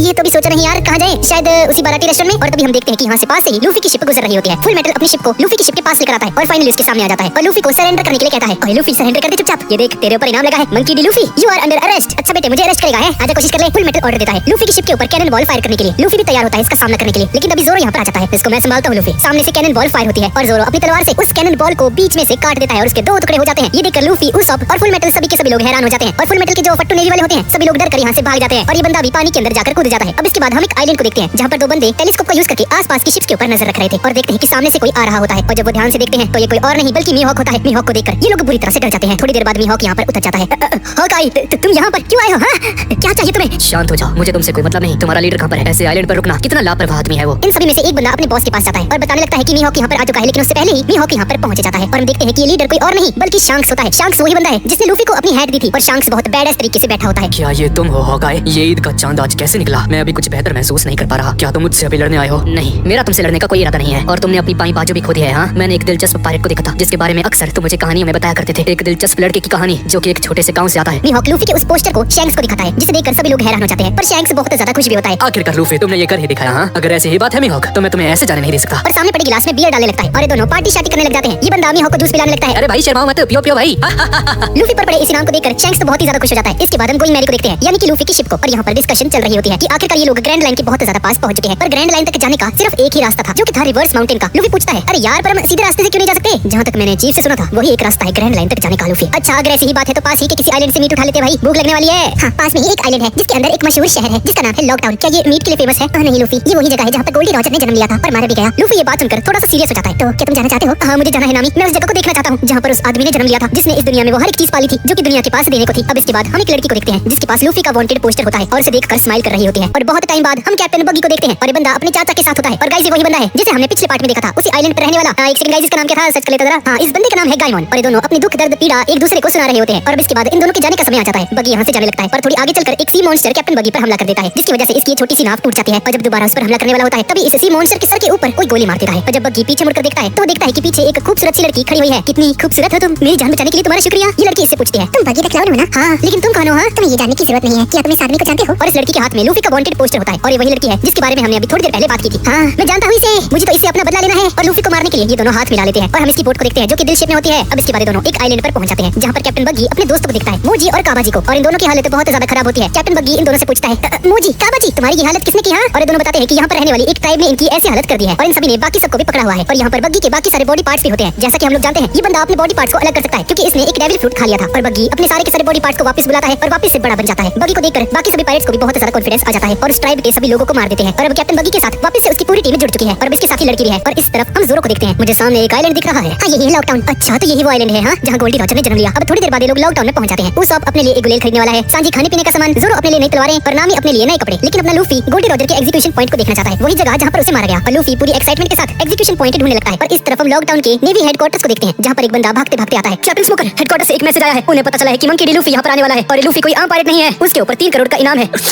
3 करोड़? हाँ ये तो काबिल तारीफ है, लगता है उसे पकड़ना ही होगा। कैप्टन स्मोकर तैयार हो जाता है लूफी को पकड़ने के लिए। और इस तरफ जोरो कुछ तलवारें खरीदना चाहता था पर सारी बहुत ज्यादा महंगी थी। और जोरो पीछे देखता है कि कुछ लोग खड़े हुए हैं और हम एक लड़की को देखते हैं और इसे दो खतरनाक लोग परेशान कर रहे होते हैं। ठीक है, मैं तुमसे लड़ने के लिए तैयार हूँ। जोरो भी ये सब कुछ देख रहा होता है और जैसे ये दोनों उस पर हमला करते हैं तो लड़की अपनी तलवार निकालती है और 2 सेकंड्स में इनकी बैंड बजा देती है। ये देखकर जोरो हैरान हो जाता है, लेकिन फाइट के दौरान इस लड़की का चश्मा गिर जाता है। जोरो इस चश्मे को उठाकर इस लड़की को देता है, पर जो उसने देखा उसकी वजह से वो बहुत ज्यादा शॉक हो जाता है। इस लड़की की शक्ल बिल्कुल क्वीना जैसी थी। क्वीना यानी कि वही लड़की जिसके साथ जोरो ने बचपन में वादा किया था कि वो दुनिया का सबसे स्ट्रॉन्गेस्ट स्पोर्ट्समैन बनकर दिखाएगा। शॉक की वजह से जोरो इस लड़की का चश्मा तोड़ देता है और इस तरफ हम लूफी को देखते हैं जो कि भूला भटका पता नहीं कहां पर जा रहा था। सामने एक बोर्ड पर लिखा होता है बार गोल्ड रॉजर, लेकिन लूफी पढ़ता है सिर्फ गोल्डी रॉजर और लूफी उस बार के अंदर जाने लगता है। यहाँ पर एक आदमी बैठा हुआ था जो कि इस बार का ओनर होता है। लूफी से पूछता है आप यहाँ पर काम करते हो क्या? ये जगह तो जैसे बच्चों के लिए नहीं, चला जाए यहाँ से। दरअसल मैं खो चुका हूँ, मुझे एग्जीक्यूशन प्लेटफॉर्म देखना था जहाँ पर गोल्डी रॉजर की मौत हुई है। क्या आप मुझे बता सकते हैं कि वो कहाँ पर मिलेगा मुझे प्लीज? और तभी लूफी इस बंदे के टेबल के ऊपर एक खोपड़ी को पड़ा हुआ दिखता है। ये खोपड़ी थी एक किलर जायंट की जिसने 100 से भी ज्यादा पायरेट्स को मौत के घाट उतार दिया था, पर गोल्डी रॉजर ने उसे एक ही हमले के साथ मार दिया था। और गोल्डी रॉजर की बातें सुनकर लूफी को गूज़बम्स आने लगते हैं। गोल्डी रॉजर वो अपने दिनों में नहीं, आज भी मुझे लगता है कि वो ऐसा इकलौता आदमी था जो कि ग्रैंड लाइन से डरा नहीं था। उस समय ग्रैंड लाइन के बारे में किसी को कुछ ज्यादा नहीं पता था। जितने भी लोग वहाँ पर गए उनमें से कोई भी जिंदा वापस नहीं लौटा, जिसकी वजह से ग्रैंड लाइन का डर लोगों के अंदर बैठ चुका था। अब इसके बाद हम एक फ्लैशबैक को देखते हैं जहाँ पर भी लूफी है। गोल्डी रॉजर यहाँ पर एक रम की बोतल पी रहा होता है और इस ओनर से जो कि पहले जवान था उससे कहता है मैं ग्रैंड लाइन की तरफ जाने वाला हूँ, मैं बहुत ज्यादा एक्साइटेड हूँ। क्या तुम्हें वहाँ पर नहीं जाना चाहिए? तुम्हें ग्रैंड लाइन के बारे में भूल जाना चाहिए क्योंकि आज तक वहाँ से कोई भी जिंदा वापस नहीं आया है। तभी तो मैं वहाँ पर जाना चाहता हूँ। और back in present owner Luffy को बताता है और कुछ समय बाद ये खबर फैल जाती है कि गोल्डी रॉजर ग्रैंड लाइन से जिंदा वापस आ चुका है, पर आज से 22 साल पहले गोल्डी रॉजर को मार दिया गया था और उसी समय से ग्रेट पायरेट एरा की शुरुआत हुई थी। मैं भी ग्रैंड लाइन में जाना चाहता हूँ। गोल्डी रॉजर कितने कूल है ना, एक पायरेट को बिल्कुल उन्हीं की तरह होना चाहिए और इसलिए मैंने समुद्र में कदम रखा। मैं ग्रैंड लाइन जाकर वन पीस को हासिल करना चाहता हूँ और किंग ऑफ पायरेट्स बनकर दिखाऊंगा। ये ओनर लूफी की बातें ध्यान से सुन रहा होता है और इसे लगता है कि इसका स्क्रू वगैरह ढीला हो चुका है, पर तभी इसे लूफी के अंदर गोल्डी रॉजर नजर आता है। यहाँ तक कि ओनर को भी अपनी आंखों पर विश्वास नहीं होता है। अब इसके बाद हम 22 साल पहले का एक सीन देखते हैं। गोल्डी रॉजर पकड़ा जा चुका था, इसके हाथ बंधे हुए थे और इसे अपनी मौत साफ साफ दिखाई दे रही थी, लेकिन फिर भी इस बंदे के चेहरे पर एक स्माइल होती है। गोल्ड रॉजर जिसने दुनिया की वो हर एक चीज पाली थी जो कि दुनिया के पास ऑफर करने के लिए थी। ये बंदा अपनी मौत की तरफ भी बिल्कुल शान से जा रहा था। गोल्डी रॉजर को जरा सा भी डर नहीं था अपनी मौत का और इसके गले पर तलवारें रख दी जाती हैं, लेकिन फिर भी गोल्डी रॉजर एक स्माइल के साथ बैठा हुआ था। और तभी भीड़ में से एक आदमी चिल्लाकर गोल्डी रॉजर से कहता है हे king of pirates Gol D Roger, तुम्हारा सबसे कीमती खजाना वन पीस कहाँ छुपा रखा है तुमने? क्या वो ग्रैंड लाइन में है? वो great treasure One Piece. Gold Roger इसकी बातें सुनकर एक स्माइल करता है और फिर जोर जोर से हंसने लगता है।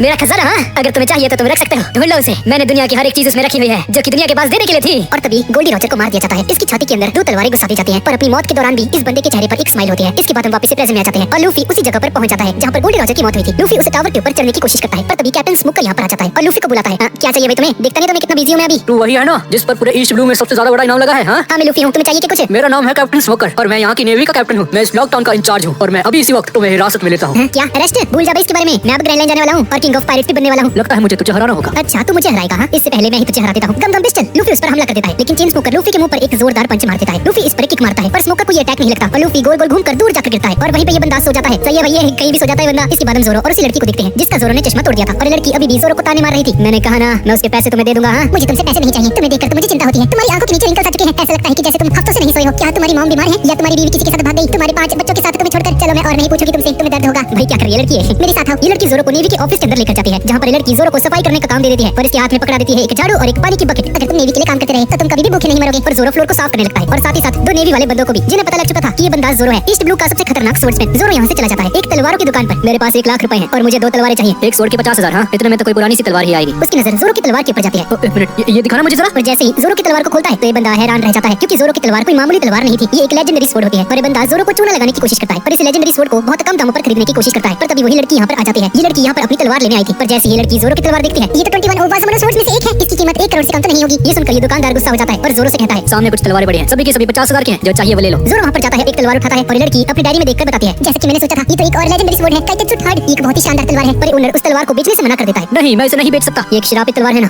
तुम्हें कैसे पता? मैंने बस अंदाजा लगाया। ओनर हैरान रह जाता है कि इसे कैसे पता कि स्वॉर्ड कर्स्ड है, पर जोरो को बस अंदाजा हुआ था। ये ओनर बताता है कि किकेत्सु की सारी तलवारें कर्स्ड हैं। जिन भी लोगों ने इन तलवारों को चलाने की कोशिश की है वो सभी एक एक करके मारे गए हैं, लेकिन फिर भी जोरो कहता है मुझे यही चाहिए, मैं चलूंगा। पर जोरो यहाँ से चला जाता है और इस तरफ हम देखते हैं कि सड़कों के ऊपर कुछ अजीब आदमी घूम रहे थे, अजीब से कपड़े पहनकर। जोरो अपनी तलवार को देखकर खुश हो रहा होता है और तभी लूफी इसके सामने आ जाता है। लूफी अपना रास्ता भटक चुका था। अरे यार पता नहीं मैं कहाँ भटक रहा हूँ, कितना बड़ा शहर है ये। लूफी और जोरो की नजर सड़क पर जाती है जहाँ पर वो देखता है कि एक बंदे को बहुत सारे लोग घेरे हुए थे और उस पर बंदूक ताने हुए थे। और इससे पहले कि ये बंदे इस बंदे को शूट करते, इस आदमी ने एक को छोड़कर बाकी सभी को मार दिया। वो एक बच्चा था। ये आदमी उस बच्चे से कहता है घर जा बच्चे, तेरी माँ तेरा इंतजार कर रही होगी। लूफी को ये बंदा बहुत ज्यादा कूल लग रहा था और जोरो बताता है कि इस बंदे का नाम है डैडी, डैडी द पेरेंट, और ये बहुत ही ज्यादा खतरनाक बाउंटी हंटर है। इस तरफ हम देखते हैं कि उस ने बहुत सारी चीजें खरीद ली थी और फिर इसे याद आता है कि एक चश्मा लेना भूल चुका है। ये चश्मों की दुकान पर जाता है और इसे ये वाला चश्मा बहुत ज्यादा पसंद आ जाता है, पर इसके पास इसे खरीदने के लिए पैसे खत्म हो चुके थे। पर तभी यहाँ पर एक लड़की आती है और उसी सेम चश्मे को काउंटर से खरीद लेती है और ये देखकर उस को बहुत ज्यादा गुस्सा आ जाता है। अरे लड़की रुक जा, मैंने उसे पहले देखा था, बुद्धि आदमी दफा हो जा। और हंसते हुए उस चश्मे को लेकर यहाँ से चली जाती है, लेकिन उस इस लड़की का पीछा करता है। मुझे परेशान मत करो समझे ना, मैं नेवी में तुम्हारी कंप्लेंट कर दूंगी। शायद तुम जानते नहीं, नेवी के कैप्टन स्मोकर मेरे बहुत अच्छे दोस्त हैं। अच्छा, और तुम मुझे नहीं जानती, ठीक है ना? मैं बहुत बड़ा शिकारी हूँ। मैं ग्रेट कैप्टन उसोप हूँ, जिसने आर्लोंग के पायरेट्स को धूल चटा दी थी। यहाँ तक कि मेरे ऊपर 3 करोड़ की बाउंटी भी है। पापा, ये लड़की पापा बोलती है, और तभी पीछे इसका डैडी यहाँ पर खड़ा होता है, और ये वही बंदा था जिसे हमने अभी थोड़ी देर पहले देखा था। ये इसी डैडी द पेरेंट की बेटी थी। ये अपने डैडी के पास जाती है और इस बंदे को उस गॉगल को गिफ्ट कर देती है एज अ बर्थडे गिफ्ट। ये देखकर इसका डैडी थोड़ा सा इमोशनल हो जाता है, और इस पर तभी ये बंदा उस सबसे कहता है, हे तुम, क्या मैंने सही सुना था? तुम्हारे ऊपर 3 करोड़ का इनाम है। हाँ, तुमने सही सुना, पर मैं एक और बात तुम्हें बताना चाहता हूँ। अगर तुमने मेरे ऊपर उंगली उठाई तो मेरा कैप्टन लूफी तुम्हें छोड़ेगा नहीं। वो एक नंबर का शैतान और निर्दयी आदमी है। तो मुझे परिवार वाला लगता है ना? अच्छा होगा तुम मुझसे पंगे मत लो। ये बंदा उस सब की तरफ एक गन फेंकता है। तुम्हारी शक्ल देखकर लगता है कि तुम अभी सिंगल हो। तुम तो मेरे साथ लड़ ही सकते हो। क्या एक लड़ाई? और जैसे ही ये बंदा अपने शॉल हटाता है तो हम देखते हैं कि इसकी बॉडी के ऊपर 30 बंदूकें लगी हुई थी। उस सब समझ आता है कि ये डैडी द पेरेंट है और इसने डैडी के साथ पंगे लेकर बहुत बड़ी गलती कर दी है। थोड़ी देर बाद यहाँ पर भीड़ इकट्ठा हो जाती है और ये सभी लोग इस फाइट को देखने के लिए आए थे। नामी भी यहाँ पर होती है। सभी लोग बोलते हैं, ओ लड़के, चिंता मत कर, अगर उसने तुझे मार भी दिया तो हम तेरी कब्र खोदने के लिए तैयार हैं। नामी उस सबको डांटने लगती है, साले उस ये कैसी मुसीबत में सर पे ले लिया है? तुझे थोड़ी देर के लिए खुला के छोड़ा, तुझे डैडी द पेरेंट से पंगे ले लिए? पागल हो क्या? ये लड़की रूल्स बताती है, दोनों लोग 10-10 कदम चलेंगे और दोनों के पास एक ही मौका होगा, शिद्दत से करना। इसके बाद काउंटिंग शुरू होती है, 1 2 3। उस सबको समझ में आ जाता है कि उसने बहुत बड़ी गलती कर दी है। उस सब यहाँ से भागने की कोशिश करता है, लेकिन इससे पहले कि उस सब कुछ कर पाता, डैडी इसे शूट करके इसकी बंदूक को उड़ा देता है। उस सब जमीन पर गिर जाता है और उसे माफी मांगने लगता है। अरे मुझे माफ कर दीजिए, मैं एक दल्ला बेरोजगार आदमी हूँ, मुझे मार कर आपको कुछ नहीं मिलने वाला। नामी भी उस सबको बचाने के लिए डैडी के सामने आ जाती है। तो तू इतना कायर है हाँ कि एक लड़की के पीछे छुप रहा है? इस लड़की का मुझसे कोई लेना देना नहीं। उसप, नामी उसप का नाम लेती है और जैसे ही इस डैडी को पता चलता है कि इसका नाम उसप है तो ये बहुत ज्यादा हैरान हो जाता है। लड़के, क्या तुम्हारा नाम उसप है? क्या तू यह सबको जानता है जो रेड हेड पायरेट्स का एक मेंबर है? हाँ, वो मेरे पापा का नाम है। क्या आप मेरे डैड से पहले मिल चुके हैं? हाँ? अच्छा, अब मैं समझा। अब मेरी बात को ध्यान से सुनो बच्चे। आज मैं तुमसे वो चीज बताने जा रहा हूँ जो कि मैंने पहले किसी को नहीं बताई। आज से कुछ साल पहले उसप और मेरे बीच में यही सेम फाइट हुई थी और यहाँ पर शैंक्स और बाकी सभी पायरेट्स भी थे। और जब दोनों ने एक दूसरे पर हमला किया तो उसप के राइट हैंड पर चोट लग जाती है, लेकिन डैडी पूरे तरीके से हार चुका था। ये बंदा नेवी का सबसे खतरनाक स्नाइपर था जिसे यूसप ने हरा दिया था। यूसप इसे मारने लगता है, लेकिन तभी वो देखता है कि इसके गले पर एक लॉकेट है और जैसे ही उसे खोलता है तो वो देखता है कि उस लॉकेट के अंदर इसकी बेटी की फोटो होती है। ये देखकर यूसप स्माइल करता है और साइड में जाकर बैठ जाता है। परिवार इतनी भी बुरी चीज नहीं है, पर मैं इन चीजों में अच्छा नहीं। मेरे पास खुद का एक बेटा है जिसका नाम उसप है। मैंने उसे सालों से नहीं देखा है और जब मैंने इस समुद्र में कदम रखा था तब वो एक छोटा सा बच्चा था। क्या तुम अपने बेटे से प्यार नहीं करते? हाँ नहीं, ऐसी बात नहीं है। ये पायरेट फ्लैग ये मुझे बुला रहा है। खैर, मैं अब अपने बेटे के लिए कुछ नहीं कर सकता। मैं एक अच्छा पिता नहीं बन पाया, लेकिन तुम अपनी बेटी का हमेशा ख्याल रखना। और ऐसा बोलकर यूसप यहाँ से जाने लगता है, पर तभी डैडी से कहता है, यूसुफ, तुम्हें मुझे मारना ही होगा। मुझ पर दया खाने की कोई जरूरत नहीं है। हम पायरेट्स खुद डिसाइड करते हैं कि हमें किसे मारना है और किसे नहीं, और मैं तुम्हारी जान को बख्श रहा हूँ। इसके बाद हम वापस से प्रेजेंट में आ जाते हैं और उसप ये सारी कहानी सुनकर रोने लगता है। ये कहानी सुनकर उसप के अंदर बहुत ज्यादा हिम्मत आ जाती है और डैडी से एक और बार मौका मांगता है उसी फाइट को दोबारा करने के लिए। और डैडी भी इस बात के लिए मान जाता है, ठीक है मैं तुम्हारा ये ऑफर एक्सेप्ट करता हूँ बच्चे। और इस बार बंदा उसप को इन दोनों को एक साइन बोर्ड के ऊपर निशाना लगाना है और अगर उसप चुका तो डैडी उसे उसी वक्त मार देगा। ये बोर्ड हवा की वजह से बहुत ज्यादा हिल रहा होता है। उसप अपनी गुलेल का यूज करके अपना एम लगाता है और शूट कर देता है और उसप का निशाना बिल्कुल सही जगह पर जाकर लगता है। डैडी कहता है, मुझे यूसुफ के बेटे से यही उम्मीद थी। एक दिन तुम भी अपने पापा की तरह एक निडर और शानदार स्नाइपर शूटर बनोगे। तुम ग्रैंड लाइन में जाओ बच्चे, वहाँ पर तुम्हें यूसुफ मिलेगा। क्या आपका शुक्रिया। मैं भी एक दिन अपने पापा की तरह एक बहादुर सोल्जर बनूंगा। और इस तरफ हम सांजी को देखते हैं। सांजी को एक लड़की पीछे से पुकारती है जिसका नाम था फेरी कार्मेन और ये बंदी खुद को ईस्ट ब्लू का सबसे बेहतरीन कुक बताती है। मैंने ईस्ट ब्लू के सभी फेमस कुक्स को हरा दिया है, पर अब तुम्हारी बारी है सांजी, मैं तुम्हें चैलेंज करती हूँ। ये औरत सांजी को मार्केट के अंदर बुलाती है जहाँ पर कुछ ही देर में एक कुकिंग कंपटीशन शुरू होने वाला था और इतना बोलकर यहाँ से चली जाती है। लेकिन सांजी उसमें कोई भी इंटरेस्ट नहीं दिखाता है, लेकिन फिर भी सांजी मार्केट में जाता है क्योंकि इसे कुछ सामान वगैरह खरीदना था और देखता है कि सामने बहुत ज्यादा भीड़ लगी हुई है और सामने देखता है कि एक फिश पड़ी हुई है, बहुत बड़ी सी फिश जिसके बारे में सांजी ने बचपन में एक किताब के अंदर पढ़ा था। सांजी उस फिश को कुछ भी करके खरीदना चाहता था। एक सेकंड रुकिए जरा, मेरे पास पैसे हैं, आपको जितने पैसे चाहिए मैं दूंगा, प्लीज मुझे इस फिश को खरीद लीजिए। ओए बच्चे, ये फिश खरीदने के लिए नहीं है बल्कि इस कुकिंग कंपटीशन का एक प्राइज है जो कि इस कंपटीशन के विजेता को दिया जाएगा। और सांजी अपना मन बना लेता है इस कंपटीशन में हिस्सा लेने के लिए और इस फिश को पाने के लिए। थोड़ी देर बाद कंपटीशन शुरू हो जाता है। यहाँ पर कार्मेन भी आई होती है और ऑडियंस में उसप और नामी भी होते हैं। कंपटीशन शुरू हो जाता है और सांजी एक के बाद एक राउंड क्लियर करके आगे बढ़ता जा रहा था और साथ ही साथ कार्मेन भी। और at the end finally Sanji और कार्मेन बच जाते हैं और ये दोनों एक दूसरे के सामने होते हैं। फाइनल राउंड शुरू हो जाता है और ये दोनों अपना खाना बनाने लगते हैं। सांजी अपनी डिश प्रिपेयर कर लेता है और कार्मेन भी। और फाइनली टाइम आ जाता है रिजल्ट्स को अनाउंस करने का। तो इस साल की कुकिंग चैंपियनशिप का विनर है कि तभी कार्मेन इस बंदे को रोक देती है, रुक जाइए, और सांजी के पास जाकर खुद एक्सेप्ट कर लेती है कि सांजी का खाना इसके खाने से बहुत ज्यादा डिलीशियस था, जिसका मतलब है कि सांजी इस कंपटीशन को जीत लेता है और उस मछली को लेकर यहाँ से जाने लगता है। और चलते चलते नामी कहती है, हवा का रुख चेंज हो चुका है, लगता है थोड़ी देर में बारिश होने वाली है। हाँ, लेकिन अभी तो मौसम बिल्कुल साफ है ना, थोड़ी ही देर में बारिश होने वाली है, हमें जल्द से जल्द यहाँ से निकलना होगा। और इस तरफ लूफी भूला भटका वापस से एग्जीक्यूशन प्लेटफॉर्म पर पहुंच जाता है और फाइनली लूफी उस प्लेटफॉर्म के ऊपर चढ़ जाता है और उस नजारे को एंजॉय करता है जो कि पायरेट किंग गोल्डी रॉजर ने अपनी मौत के पहले देखा होगा। और हम देखते हैं कि कैप्टन बग्गी, कैप्टन स्मोकर और उसी हॉट लड़की को भी पता चल चुका था कि लूफी इस वक्त कहाँ पर है। और तब ये सुंदर लड़की यहाँ पर आ जाती है और कहती है, लूफी हाँ, मैं तुम्हारा इंतजार बहुत समय से कर रही थी, ये मत कहना कि तुम मुझे भूल गई। और यहाँ पर खड़े सभी लोग इस लड़की को देखकर इसके दीवाने हो जाते हैं। भाई इसकी स्किन कितनी स्मूथ है, कितनी हॉट है ये।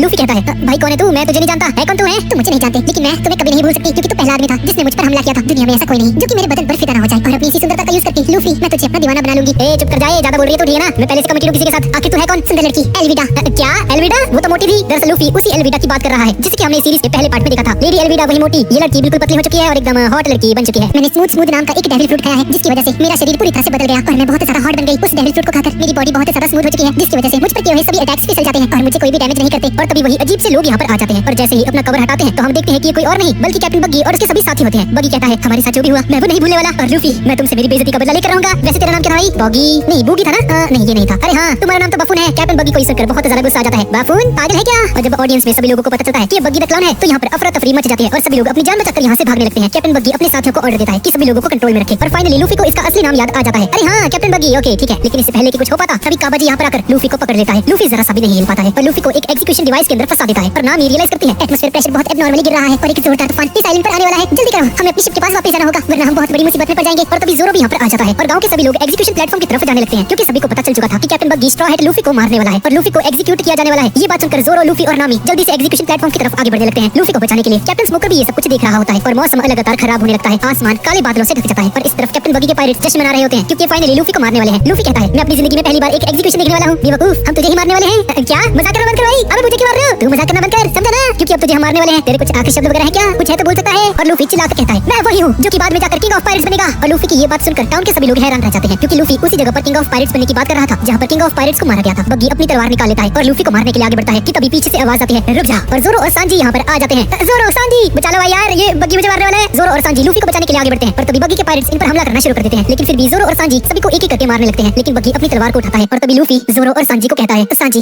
जोरो मुझे माफ करना यार, मैं अब मरने वाला हूँ। और बग्गी लूफी की गर्दन पर तलवार चला देता है। लूफी के चेहरे पर एक बहुत बड़ी स्माइल थी, बिल्कुल वैसे ही जैसे king of pirates Gol D Roger के चेहरे पर थी जब इनको एग्जीक्यूट किया जाने वाला था। बग्गी लूफी को मारने वाला था, उसके ऊपर एक बिजली गिरती है। ये बिजली बहुत ज्यादा ही खतरनाक थी, इतनी ज्यादा खतरनाक कि पूरे एग्जीक्यूशन प्लेटफॉर्म पर आग लग जाती है। एग्जीक्यूशन प्लेटफॉर्म टूटने लगता है और फाइनली टूटकर गिर जाता है। इतनी खतरनाक बिजली के बाद भी लूफी जिंदा बच जाता है। ये सब देखकर कैप्टन स्मोकर सोचता है क्या ये सभी इत्तेफाक है? क्या ऊपर वाला भी नहीं चाहता है कि लूफी को मारा जाए? हाँ, लूफी, जोरो और सांजी यहाँ से भागने लगते हैं और तभी सामने हम एक आदमी को देखते हैं जिसने ग्रीन कलर का शॉल पहना हुआ था और ये वही मिस्टीरियस कैरेक्टर है जिसके बारे में हमने पिछले पार्ट में बात की थी। ये बंदा कहता है समय की लहरें और लोगों के सपने, इन दोनों को कोई नहीं रोक सकता। जब तक लोगों की आंखों में उनकी आजादी का सपना है तब तक मैं उनके साथ हूँ। इस तरफ नामी और उसप शिप की तरफ भाग रहे होते हैं क्योंकि मौसम बहुत खराब होने लग चुका था। ये दोनों शिप के पास पहुंचते हैं और तभी देखते हैं कि इनका पुराना दुश्मन इनका यहाँ पर इंतजार कर रहा होता है, मोजी और उसका लॉयन। और तभी सिचुएशन और भी ज्यादा खराब हो जाती है और नेवी भी यहाँ पर पहुंच जाती है। जोरो, लूफी और सांजी अभी भी शिप की तरफ भाग रहे होते हैं और तभी जोरो के सामने ताकिशी आ जाती है, वही लड़की जिसे हमने अभी थोड़ी देर पहले देखा था। तुमने मुझसे झूठ क्यों कहा? और जोरो पर हमला करना शुरू कर देती है। जोरो लूफी और सांजी से कहता है तुम लोग जाओ, मैं इसे संभालता हूँ। लूफी और सांजी यहाँ से जाने लगते हैं और जोरो ताकिशी को हरा देता है और जोरो यहाँ से जाने लगता है। तुमने मुझे खत्म क्यों नहीं किया? क्योंकि मैं एक लड़की हूँ, है ना? मैंने ये तलवारें मजे के लिए नहीं ली है, तुमसे ये उम्मीद नहीं थी। जोरो, मेरी बात सुन लड़की, तेरी शक्ल मेरी एक बहुत ही करीबी दोस्त से मिलती है जो कि इस दुनिया में नहीं है। और उससे भी बुरी बात यह है कि तो वही सेम चीज बोल रही है जो कि वो कभी कहा करती थी। उसकी नकल करना बंद करो। इस तरफ हम लूफी और सांजी को देखते हैं और इन दोनों के सामने कैप्टन स्मोकर पहुंच जाता है। मैंने तुझसे कहा था ना, मुझे हराए बिना तो ग्रैंड लाइन नहीं जा सकता। सांजी, तुम शिप की तरफ जाओ, मैं थोड़ी देर में आता हूँ। और इस तरफ गोइंग मैरी के ऊपर नेवी तोपों से हमला कर रही थी। नामी के पास कोई और चारा नहीं बचता है और शिप को बचाने के लिए यहाँ से भागने लगती है। सांजी भी यहाँ पर आ जाता है, नेवी वालों को मारना शुरू कर देता है और सांजी को लगते हुए देखकर उस सब भी एक्साइटेड हो जाता है, पानी में कूदता है और गुल्ले निकालकर नेवी वालों को मारना शुरू कर देता है। इस तरफ लूफी और कैप्टन स्मोकर एक दूसरे के सामने आ चुके हैं। कैप्टन स्मोकर की बॉडी से बहुत सारी स्मोक निकलती है और उसका यूज करके लूफी को बांध लेता है। मैंने प्लम प्लम नाम का एक डेविल फ्रूट खाया है जिसकी वजह से मैं जब चाहूँ अपनी बॉडी को एक स्मोक का बना सकता हूँ। कैप्टन स्मोकर लूफी को जमीन पर पटक देता है। लूफी उस पर बहुत सारे पंचेस मारने लगता है और स्मोकर लूफी को पकड़ लेता है और लूफी पर बैठकर उस पर हमला करने वाला होता है कि तभी वही अनजान आदमी यहाँ पर आ जाता है और कैप्टन स्मोकर की तलवार को पकड़ लेता है। इसके चेहरे पर कुछ टैटूज बने हुए थे और जैसे ये बंदा स्माइल करता है तो चारों तरफ हवाएं चलने लगती हैं। ये हवाएं इतनी ज्यादा तेज थी कि सामने आने वाली हर एक चीज को तोड़ते हुए आगे जा रही थी। ये हवा पूरे शहर में फैल जाती है और जब शांत होती है तो हम देखते हैं कि हर जगह पर तबाही मच चुकी है। लेकिन जोरो और लूफी सही सलामत होते हैं। सामने इनकी शिप होती है और नामी चिल्लाकर इन सभी को शिप के अंदर आने के लिए कहती है लूफी जल्दी आओ, हमारे पास ज्यादा समय नहीं है। लूफी एक रॉड को पकड़ता है और अपने आप को स्ट्रेच करता है जिसकी वजह से लूफी उड़ने लगता है और जोरो और सांजी को पकड़कर उड़ते उड़ते शिप पर पहुंच जाता है। कैप्टन स्मोकर लूफी के पीछे ग्रैंड लाइन तक जाने के लिए तैयार हो जाता है उसे पकड़ने के लिए और उसके साथ साथ ताकिशी भी और कैप्टन बग्गी और एल्विडा ये सभी लोग लूफी के पीछे जाने के लिए तैयार हो जाते हैं। इस तरफ हम उन सभी को देखते हैं। सांजी एक बियर का ड्रम लेकर आता है, ऑल ब्लू के खातिर, किंग ऑफ पायरेट्स बनने के खातिर, दुनिया का सबसे खतरनाक तलवारबाज बनने के खातिर और पूरी दुनिया का नक्शा बनाने के खातिर, समुद्र का लीडर योद्धा बनने के खातिर हम सभी लोग ग्रैंड लाइन जा रहे हैं और उस ड्रम को तोड़ देते हैं। ये एक तरह की सेलिब्रेशन होती है और अब सभी लोग ग्रैंड लाइन की तरफ जाने लगते हैं। ग्रैंड लाइन यानी कि वही जगह जिसे पायरेट्स का कब्रिस्तान कहा जाता है जहाँ पर मीहॉक जैसे खतरनाक लोग पाए जाते हैं और यहाँ से लौट के आने के चांसेस ना के बराबर होते हैं। अब ग्रैंड लाइन की तरफ जाते वक्त लूफी को रेड लाइन दिखाई देती है। दरअसल ये वन पीस की दुनिया 4 समुद्र में बटी हुई है और इन चारों समुद्र को आपस में बांटने का काम करती है रेड लाइन और ग्रैंड लाइन। लेकिन ये रेड लाइन पहाड़ों के झुंड से बनी हुई है। कुछ देर बाद ये सभी लोग रेड लाइन के करीब पहुंच जाते हैं। लूफी देखता है कि यहाँ की समुद्र की लहरें बहुत ज्यादा तेज होती हैं और हम दो पहाड़ों के बीच एक जगह को देखते हैं जहाँ का पानी उल्टी दिशा में बह रहा था यानी कि नीचे से ऊपर की तरफ और इसे रिवर्स माउंटेन कहा जाता है। चारों समुद्र में ये रिवर्स माउंटेन प्रेजेंट है और यही इकलौता रास्ता है ग्रैंड लाइन तक जाने का। लेकिन अगर इसमें थोड़ी सी भी चूक हुई तो इनकी शिप कुछ ही सेकंड्स में तहस नहस हो जाएगी। गोइंग मैरी रेड लाइन से टकराने लगती है लेकिन तभी लूफी शिप से बाहर कूदता है और खुद को फुलाकर शिप को रेड लाइन से टकराने से बचा लेता है और गोइंग मैरी रिवर्स माउंटेन में चली जाती है। शिप अपने आप ही ऊपर की तरफ जा रहा था। इस रिवर्स माउंटेन का वाटर फ्लो नीचे से ऊपर की तरफ था जो कि किसी करिश्मे से कम नहीं। रेड लाइन के पहाड़ बहुत ही ज्यादा ऊंचे थे, यहाँ तक कि बादलों से भी ज्यादा ऊपर। और कुछ दिनों के सफर के बाद ये सभी लोग रिवर्स माउंटेन के टॉप पर पहुंच जाते हैं। शिप हवा में होती है और सभी लोग बहुत ज्यादा खुश हो जाते हैं और इसके बाद शिप नीचे आती है और उसी इकलौते रास्ते की तरफ जाने लगती है जहाँ से हम ग्रैंड लाइन की तरफ जा सकते हैं। और तभी इनके सामने बहुत सारी फॉग आ जाती है। शिप फॉग के अंदर चली जाती है लेकिन तभी जोरो को कुछ अजीब सी आवाजें सुनाई देने लगती हैं। क्या तुमने कुछ सुना? मुझे एक अजीब सी आवाज सुनाई दी अभी। अरे यार जोरो, तुम्हारा वहम होगा भाई, ग्रैंड लाइन पहुंचने की खुशी में लगता है पगला गए हो। लेकिन जैसे जैसे ये लोग आगे बढ़ते हैं इन्हें अपने सामने एक काली परछाई नजर आती है और उस अपने नए गॉगल्स का यूज करके सामने की तरफ देखता है। सामने एक पहाड़ है और जैसे ही धुंध हटती है तो हम देखते हैं कि सामने कोई पहाड़ नहीं बल्कि एक वेल होती है जो कि बहुत ज्यादा बड़ी होती है और ये अजीब आवाजें यही वेल ही निकाल रही थी। शिप की स्पीड बहुत ज्यादा तेज थी और अगर ऐसे ही चलता रहा तो गोइंग मैरी उस वेल से टकरा जाएगी। सभी लोग उस शिप के डायरेक्शन को चेंज करने की कोशिश करते हैं। नामी बहुत ज्यादा घबरा जाती है और अपनी मौत को अपने सामने देखती है। लेकिन तभी वेल पर एक तोप से हमला होता है और ये हमला किसी और ने नहीं बल्कि लूफी ने किया होता है और ये सभी लोग बुरी तरह से घबरा गए थे। उस कैनन के फायर करने की वजह से गोइंग मैरी के आगे वाला हिस्सा टूट जाता है जिसे देखकर लूफी को बहुत ज्यादा गुस्सा आता है। मेरी स्पेशल सीट, अरे यार शिट। सभी लोग उस शिप को मोड़ मोड़ने की कोशिश करते हैं ताकि शिप वेल से ना टकरा जाए। लेकिन तभी लूफी इस वेल की आंख के ऊपर एक जोरदार पंच मारता है, जिसकी वजह से इस वेल का ध्यान लूफी की तरफ चला जाता है। तेरी हिम्मत कैसे हुई है? मेरी स्पेशल सीट तोड़ दी तूने, आजा, हिम्मत है तो मेरे सामने आ। लेकिन और देखकर उसप और जोरो की आंखें बाहर आ जाती हैं और इसे लात मारकर दूर फेंक देते हैं। साले लूफी चुप कर जा, बेवकूफ कहीं के, मरवाएगा भी तू। ये वेल अपना मुंह खोलती है और सभी लोग उस वेल के मुंह के अंदर चले जाते हैं। लूफी डिसबैलेंस होकर उस शिप से गिर जाता है, लेकिन फिर भी अपना हाथ स्ट्रेच करके उस वेल को पकड़ लेता है। ये वेल अपना मुंह बंद कर लेती है और अब सभी लोग उस वेल के मुंह के अंदर चले जाते हैं। ये देखकर लूफी पैनिक कर जाता है और इस वेल को मारने लगता है। निकाल मुझे बाहर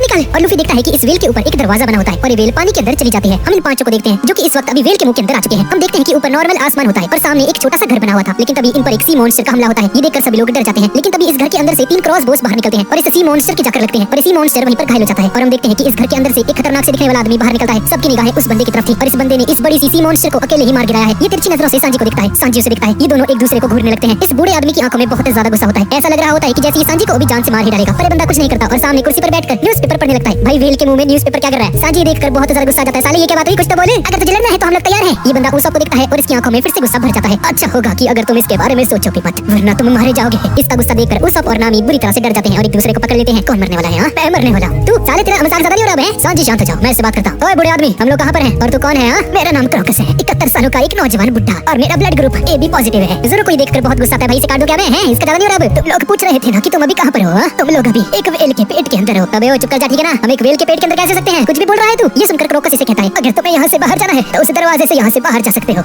एक सेकंड रुको, इस वेल के पेट के अंदर एक एग्जिट का दरवाजा क्या कर रहा है? ये बहुत ही अजीब है। उस सब आसमान की तरफ देखता है। ये असली आसमान नहीं है, ऐसा लग रहा है जैसे इसको किसी ने पेट किया है। तभी पानी के अंदर बहुत तेज लहरें आने लगती हैं और ये देखकर क्रॉकस बोलता है, तो ये शुरू हो गया। लबून रेड लाइन पर अपना सर मार रहा है और हम देखते हैं कि ये वेल अपना सर पहाड़ों से टकरा रही होती है और इस वेल का नाम है लबून। और इस तरफ हम लूफी को देखते हैं। ये बंदा पता नहीं अभी कहां पर है और ये सेफ है और कहीं पर गिरे जा रहा था। और तभी हम दो बंदों को देखते हैं जो कि बहुत अजीब से लग रहे थे। लड़की का नाम था मिस वेडनेसडे और इस लड़की का नाम था मिस्टर नाइन। ये दोनों भी इस वेल के पेट के अंदर होते हैं और ये दोनों लबून को अंदर से मारना चाहते थे। लबून को शूट करने के लिए तैयार हो जाते हैं। लूफी बहुत तेजी से इनकी तरफ आगे बढ़ रहा था, जिसे देखकर इन दोनों की फट जाती है और इन दोनों से टकरा जाता है और ये दोनों इस वेल के पेट वाले पार्ट के अंदर चले जाते हैं। और क्रॉकस एक जगह पर जाकर उस वेल को एक बड़ा सा इंजेक्शन लगा देता है, जिसकी वजह से ये वेल बिल्कुल शांत हो जाती है। और इस तरफ जोरो लूफी और उन दोनों बंदों को बचा लेता है और लूफी इन दोनों को बांध देता है। और क्रॉकस बताता है, ये दोनों इस वेल के पीछे बहुत सालों से पड़े हैं। अगर इन्होंने उस वेल को मार दिया तो 1-2 सालों तक इन्हें खाने की कोई टेंशन नहीं होगी। लबून इस दुनिया की सबसे बड़ी वेल है, इसे आइलैंड वेल भी कहा जाता है और ये हमेशा अपना सर रेड लाइन से मारता रहता है। और ऐसा करने के पीछे एक वजह है। लबून एक ऐसी वेल है जिसके अंदर इंसानों की तरह एक दिल है और इंतजार कर रहा है अपने उन्हीं पायरेट्स का जिन लोगों ने इससे मिलने का वादा किया था पिछले 50 सालों से। अब इसके बाद हम एक फ्लैशबैक को देखते हैं। एक दिन क्रॉकस लाइट हाउस के बाहर अपनी ड्यूटी परफॉर्म कर रहा था और तभी कुछ पायरेट्स यहाँ पर आ जाते हैं और उन्हीं के साथ लबून भी यहाँ पर आई थी। उस वक्त ये वेल बहुत छोटी हुआ करती थी और ये पायरेट्स लबून के साथ सफर किया करते थे। लेकिन एक दिन इन पायरेट्स ने इस वेल को वेस्ट ब्लू के अंदर छोड़ दिया, क्योंकि इन्हें पता था कि ग्रैंड लाइन खतरों से भरा हुआ है। ये सभी पायरेट्स ग्रैंड लाइन की तरफ जा रहे होते हैं। इन पायरेट्स की शिप टूटी हुई थी और ये सभी लोग यहाँ पर कुछ महीनों के लिए रुक जाते हैं और तब तक क्रॉकस, लबून और ये सभी पायरेट्स अच्छे दोस्त बन जाते हैं। हम देखते हैं कि इन पायरेट्स और लबून की दोस्ती बहुत गहरी थी, लेकिन समय गुजरता है और इन पायरेट्स की शिप पूरी तरह से तैयार हो जाती है अपने सफर पर जाने के लिए और इन पायरेट्स का यहाँ से जाने का समय आ जाता है। इनका लीडर क्रॉकस से बात करता है, क्रॉकस क्या तुम प्लीज लबून का ख्याल रख सकते हो 2-3 सालों के लिए? तब तक हम लोग ग्रैंड लाइन से वापस आ जाएंगे। हे लबून मेरी बात सुनो, हम लोग ग्रैंड लाइन में जा रहे हैं, वहाँ का सफर बहुत मुश्किल है मेरे दोस्त, वो जगह बहुत खतरनाक है और इसीलिए दोस्त हम तुम्हें अपने साथ लेकर नहीं जा सकते। लेकिन तुम फिक्र मत करो दोस्त, हम बहुत ही जल्द वापस आकर तुमसे मिलेंगे और तब तक तुम अपना ख्याल रखना दोस्त। और ऐसा बोलकर ये सभी पायरेट्स यहाँ से चले जाते हैं। हम बहुत ही जल्द तुम्हें लेने वापस आएंगे, अपना ख्याल रखना। और फाइनली ये सभी लोग यहाँ से चले जाते हैं। इस बात को 50 साल बीत चुके हैं, लेकिन आज भी वो लोग वापस नहीं आए। लबून की आंखों में अभी भी उम्मीद की एक किरण है कि वो लोग वापस आएंगे और अभी तक उनके आने का इंतजार कर रही है। क्रॉकस बाहर का गेट खोलता है और ये सभी लोग लबून के पेट से